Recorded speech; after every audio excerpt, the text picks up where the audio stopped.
3 minutit lisaks. 8. juuni hommikul 2023.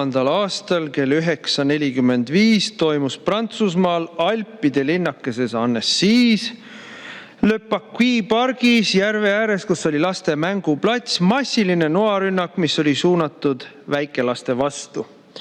31-aastane Süüria päritolu Abdelmajid Hanoun jooksis mänguplatsile ja hakkas juhuslikult noaga lapsi taguma. Kätte sai 4 väikelast, kellest kõige väiksem oli 22 kuu vanune, kõige vanem 3-aastane, kes kõik said eluohtlikke vigastusi. Lisaks said nugadega suskitud 2 täiskasvanut, vanemad mehed, kes sekkusid ja lapsi kaitsma asusid. Kes siis oli see 31-aastane Abdelmajid? Süüria päritolu, aga elas Rootsis 10 aastat. Sai Rootsis varjupaiga ja pagulase staatuse. Läks Rootsi ametlike dokumentidega Prantsusmaale, oli siis nii-öelda Rootsi dokumentidega, riietus mustalt ja oli moslemi fanaatik. Tuleme ajaloos lähemale meie ajale. 3. detsembril 2025. aastal Southamptonis ründas 23-aastane Sikh Vikram Digwa 18-aastast Briti tudengit Henry Novakit noaga. Nuga oli Sikhi moslemi rituaalne nuga Pesh Qabz ja lõi teda 5 korda, muuhulgas siis rinda. Digwa valetas politseile, et Novak oli teda rassistlikult rünnanud ja loomulikult politsei uskus noakangelast rohkem kui valget Novakit. Digwa vend Gurpeet Digwa tegi samuti valehäirekõne ja esitas rassismi süüdistuse. Digwa ema Kiran Kaur võttis mõrvarelva sündmuskohalt ära, peitis selle kodus ära. Ja hiljem, kui politsei tegi seal kodus läbiotsimise, leiti veel 20 rituaalset nuga.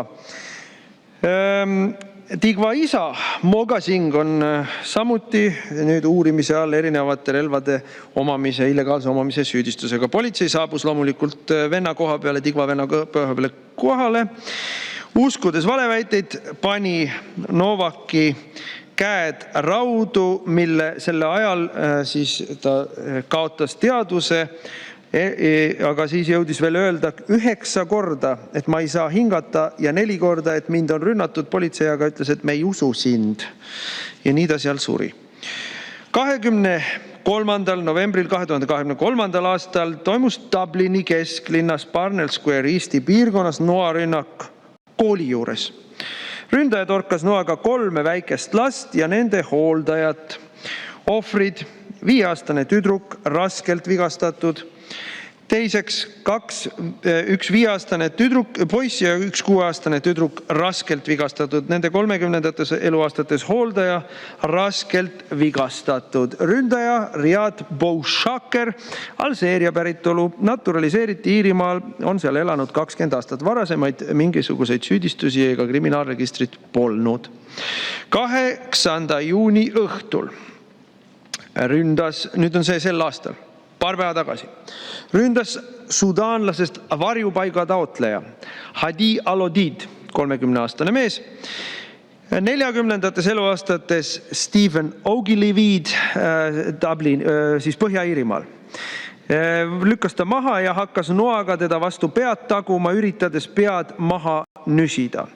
Ohver on saanud raskeid kehavigastusi silmadesse, näkku, kaelale, seljale ja on praegu kriitilises seisundis haiglas. Rünnak peatati kohalike inimeste poolt sekkumise teel. Ja alguses levis info, et tegemist oli somaallasega, ausalt öeldes mis vahet meil on, somaallane või sudaanlane. Tema on saanud Ühendkuningriikides varjupaiga 2023. aastal juba. Ja alates eilsest on Belfastis ja teistes Põhja-Iirimaa osades toimunud rasked immigratsioonivastased meeleavaldused ja rahutused, mille käigus on kasutatud ka vägivalda ja minu arvates täiesti põhjendatult. Muuhulgas on rünnatud varjupaigakeskusi, on rünnatud politseinikke ja on põlema pandud erinevaid objekte. Need on jätkuks eelmisel aastal Iirimaal toimunud rahutustele, kus samuti pärast vägivaldseid rünnakuid immigrantide poolt põlisrahva vastu toimasid ulatuslikud meeleavaldused ja rahutused. Ja nüüd teie reformierakondlased, Eesti 0,02 liikmed, tahate neid inimesi siia tuua? Mis te tõesti arvate, et teieni need õudused ei jõua või? Mis te tõesti arvate, et te olete siin Toompea müüride vahel kaitstud enda tehtud maailma eest või? Kas te olete lollakad või? Mis teil viga on?